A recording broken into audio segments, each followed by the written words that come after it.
আইপিএলের মাঝে নতুন নিয়ম 10টি দলকেই জানিয়ে দিল বোর্ড, না মানলে শাস্তি অনিবার্য। আইপিএলের প্রতিটি দলে সাধারণত 25 জন করে প্লেয়ার থাকে, আর একটি ম্যাচের জন্য দলের প্রথম 11 জন ছাড়া বাকি আর 5 জন প্লেয়ারকে রিজার্ভ বেঞ্চে রাখা হয় এবং সেই 5 জন প্লেয়ারের মধ্য থেকেই ইম্প্যাক্ট প্লেয়ার হিসাবে একজনকে বেছে নেয় দল। এবার ভারতীয় বোর্ড এমন একটি সিদ্ধান্ত নিয়েছে যে মাঠে 25 জন নয়, ওই 16 জন প্লেয়ারই থাকবে। প্রথম একাদশের 11 জন এবং ইম্প্যাক্ট প্লেয়ারের তালিকায় থাকা 5 জন, এই 16 জনকে বাদ দিয়ে আর অন্য কোনো প্লেয়ার মাঠের মধ্যে প্রবেশ করবে না।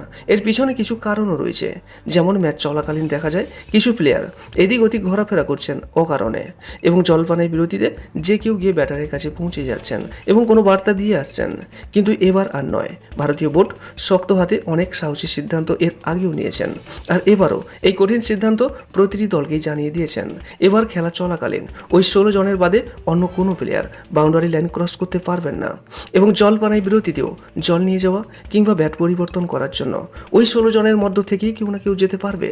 এছাড়াও কোনো প্লেয়ারের পরিবর্তে প্লেয়ার হিসাবে যদি কেউ ফিল্ডিং করাতে চায়, তাও সেই 16 জনের মধ্য থেকেই বেছে নিতে হবে।